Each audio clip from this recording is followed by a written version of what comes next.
Welcome to the Deep Dive. We're the show that basically does the homework for you, digging through sources to pull out the key insights. That's right. Our whole goal is to help you understand what's really important, cutting through the noise so you don't feel overwhelmed. And today we are plunging into the global AI surge. It's everywhere. Yeah, specifically, we're looking at Japan's new AI strategy, which just came out. And Meta's Llama 4, the big launch everyone's talking about. Plus, we'll touch on how AI is increasingly vital for renewable energy. It's a packed agenda. Definitely. So what does this all mean for you? We're trying to map out the key advancements, the big conversations shaping AI right now. Let's start with Japan, then. They just unveiled their AI strategy 2025 on August 17th. Okay, Japan's strategy. What's the core idea here? Well, it's really comprehensive. Nikkei Asia reported on it that the government wants to integrate AI across some major sectors. Like healthcare. Exactly. Healthcare, manufacturing, education, the big one. And they're putting serious money behind it, right?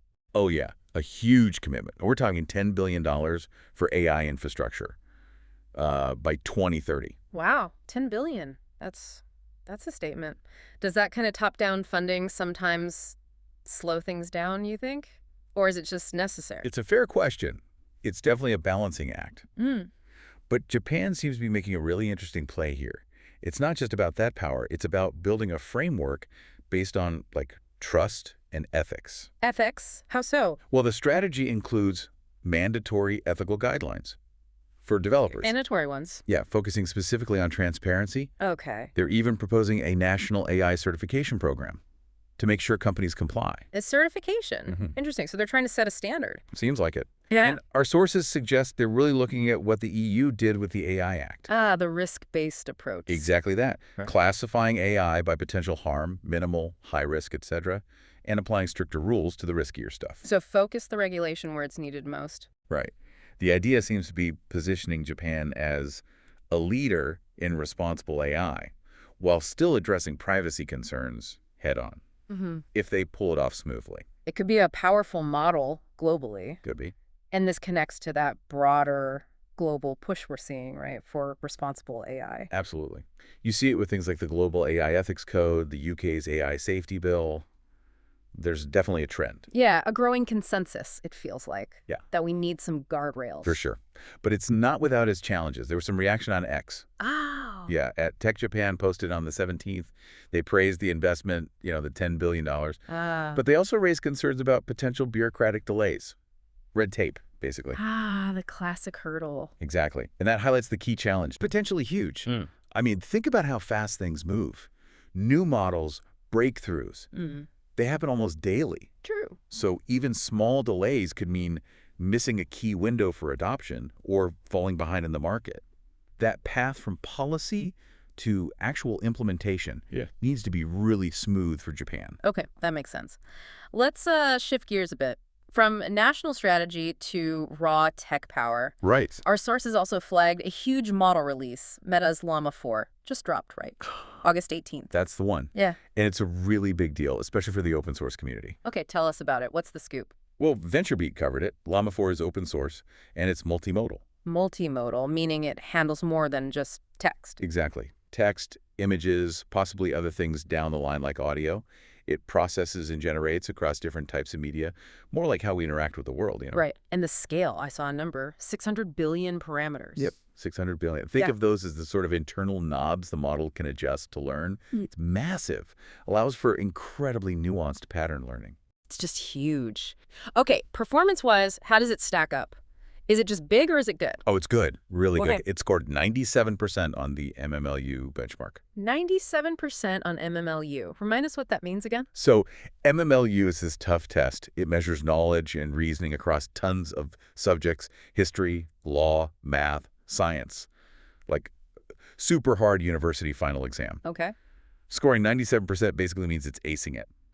And that performance puts it right up there, rivaling models like xAI's Grok 4.5. Wow. Competing with Grok 4.5, but open source, that's significant. Very significant. So 97% on MMLU.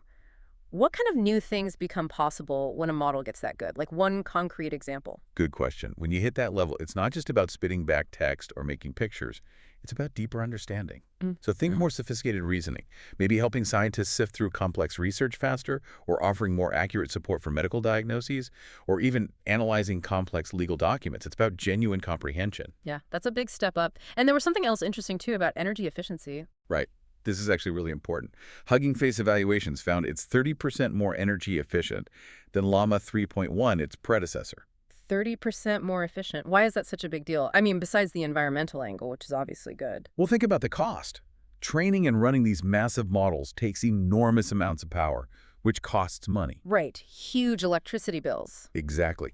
So a 30% efficiency jump, that significantly lowers the cost barrier. It could mean more researchers, smaller companies, even individuals might be able to afford to run an experiment with these cutting-edge models. Ah, so it democratizes access. Precisely.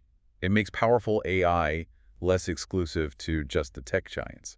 It could really change who gets to innovate in this space.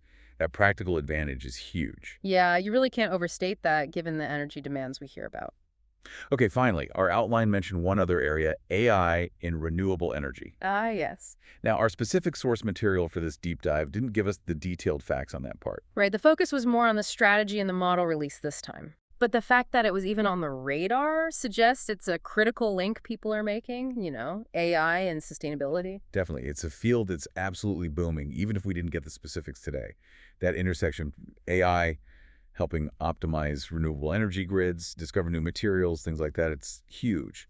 One to watch for sure. Absolutely. Okay, so let's quickly pull back and recap the main threads here. Good idea. We've seen this global push for AI governance, right?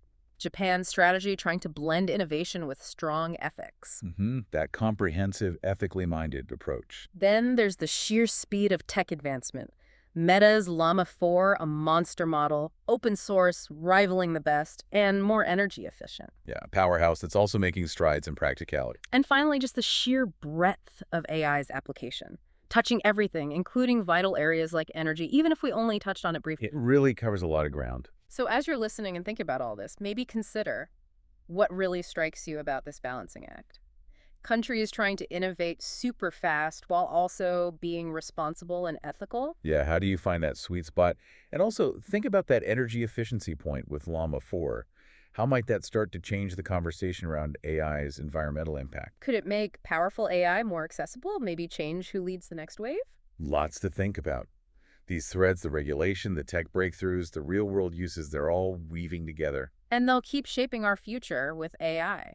Definitely keep pondering how these pieces connect for you.